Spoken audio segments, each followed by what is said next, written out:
Hola a todos, soy Vicente Calawig y a continuación voy a explicar el reglamento de balonmano. Para ello me voy a basar en el siguiente índice. Lo primero de todo, explicaré la naturaleza del juego. Posteriormente hablaré del campo, del balón, de los tipos de jugadores y cambios, de las posiciones, de la duración y el resultado en un partido de balonmano y finalmente de las sanciones. Empecemos. Lo primero de todo, explicar, para quien no conozca el deporte de balonmano, que el balonmano es un deporte de contacto constante.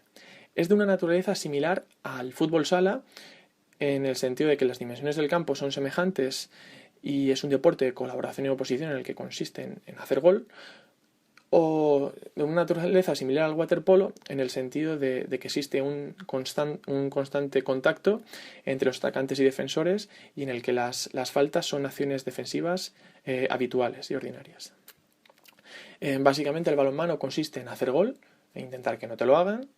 Evidentemente se juega con las manos, no se puede tocar el balón con el pie y existen 7 jugadores contra 7 jugadores. En cuanto a las dimensiones del campo de balonmano, como ya hemos destacado antes, son las mismas que las del campo de fútbol sala, de 20 por 40 metros, en el que cada parte sería un cuadrado exacto de 20 por 20 metros. En cuanto a las líneas del campo más representativas, destacamos el área de meta, que se sitúa a unos 6 metros de la portería, la línea de penalti, o 7 metros, situada a 7 metros, y luego la línea de golpe franco, situada a 9 metros de la portería. La portería también es la misma que la de fútbol sala y es de 2 por 3 metros. En cuanto al balón de balonmano, y para todos aquellos que nunca hayan podido ver un partido, podemos decir que es un balón más pequeño que el de fútbol y un poquito más pequeño todavía que un balón de fútbol sala. Además, el balonmano es uno de los deportes en el que el balón es diferente para chicos que para chicas. Para chicas es un poquito más pequeño y evidentemente las categorías inferiores también son más pequeños. Bien, en cuanto al número de jugadores, el balonmano es un deporte en el que se juega con 7 jugadores en pista. Se puede jugar con hasta 7 jugadores a la vez, 6 más el portero. Y luego en el banquillo puede haber hasta 7 suplentes, haciendo un total de un máximo de 14 jugadores por equipo. En cuanto a los cambios, esta es una de las mayores diferencias del balonmano en comparación al resto de los deportes. Existen cambios limitados, se pueden hacer todos los cambios que se quieran a la vez.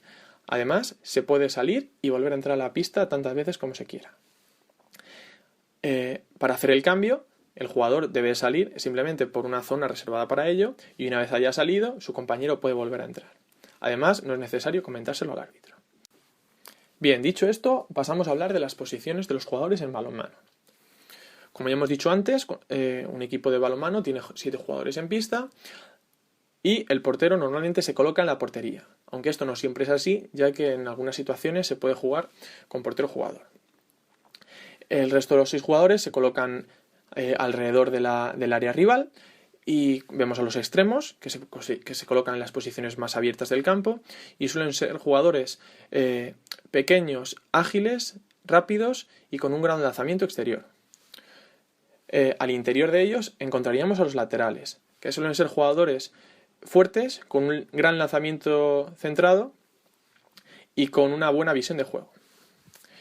En el centro de los dos laterales encontraríamos al central, que digamos que puede ser algo así como el base de baloncesto o como el centrocampista creativo de un equipo de fútbol. El central es un jugador no necesariamente fuerte o alto, sino con una gran visión de juego y una gran habilidad para pasar a los compañeros. Y delante de este encontraríamos al pivote, que suele ser el jugador más robusto y más fuerte del equipo, que está en constante contacto con los jugadores rivales.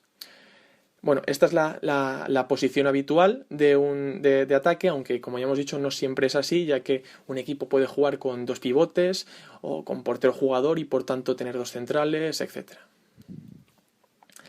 Y bueno, en cuanto a las posiciones de defensa, esta sería una defensa básica, un 6-0, con el jugador con el portero en la portería, los 2 extremos abiertos a las líneas del campo, defendiendo a los extremos rivales, los 2 laterales al interior de estos, defendiendo a los laterales rivales, y En este caso, en defensa, en vez de haber un central, existen dos centrales que normalmente suelen estar ambos con el pívot atacante.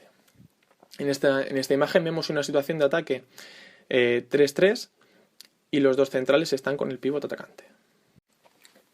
Bien, y ahora hablemos de la duración de un partido de balonmano.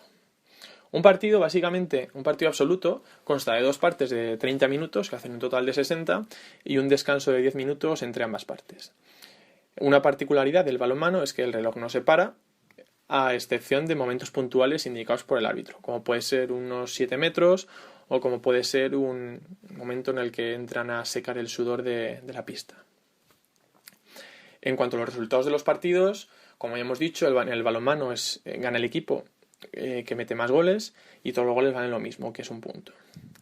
En el balonmano puede haber empate en el caso de que estemos en una competición regular como la liga o en una liguilla dentro de un campeonato intercontinental o nacional.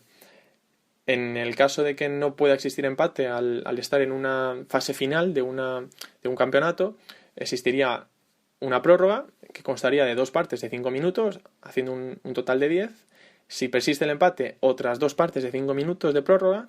Y finalmente, si sigue el empate, penaltis. Y bien, ahora hablemos de las sanciones. Como ya hemos comentado antes, el balonmano es un deporte de contacto en el que el golpe franco, o bueno, la llamada falta en otros deportes, es una acción defensiva común. Esto es una particularidad del balonmano y no es algo muy común en otros deportes como pueda ser el fútbol o el baloncesto, en el que, aun existiendo faltas en acciones de ataque, no son tan continuas o tan repetitivas como puede ser en el balonmano. En el balonmano puedes encontrarte que en una misma jugada de ataque existan 2, 3, 4 faltas consecutivas, 3, 4 golpes francos consecutivos. Y consiste en un contacto frontal con las manos por delante hacia el rival. Una sanción más grave es la tarjeta amarilla. El árbitro sanciona la tarjeta amarilla cuando se excede cuando un defensor se excede en el contacto con el atacante, es decir, realiza demasiados golpes francos consecutivos o cuando existe un comportamiento antideportivo. Una sanción todavía más grave sería la exclusión o 2 minutos, que consiste en que el árbitro sanciona al atacante o al defensor con 2 minutos fuera de la pista, dejando por tanto a su equipo en inferioridad. El árbitro sanciona a los 2 minutos cuando existe una falta en una ocasión clara de gol, cuando existe un balonazo intencionado en la cara o por no poner el balón en el suelo cuando el árbitro pita pasivo, que a eso llegaremos más adelante. Y por último, la sanción más grave, que sería la descalificación o la expulsión llamada en otros deportes, que es la tarjeta roja, que es cuando se alcanza la tercera exclusión y consiste en que el jugador no puede volver a entrar a pista, su equipo se queda en inferioridad durante 2 minutos y es sancionado. La descalificación es sancionada debido a una conducta deliberadamente antideportiva o a faltas muy, muy, muy graves, faltas de respeto al árbitro, insultos, agresiones, etc. Por último, encontramos la sanción de pasivo.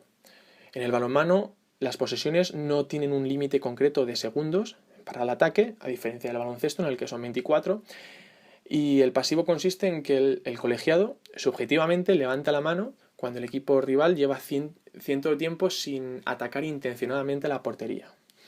Es decir, en situaciones en las que el equipo atacante está ganando el partido y simplemente quiere que pase el tiempo para ganar el partido y no atacan a portería.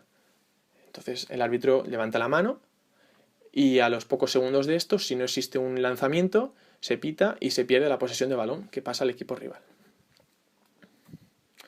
Bueno, si tenéis alguna duda, sugerencia, comentario a esta presentación, no dudéis en contactar conmigo mediante mi correo. Y nada, eso ha sido todo. Muchas gracias por su atención.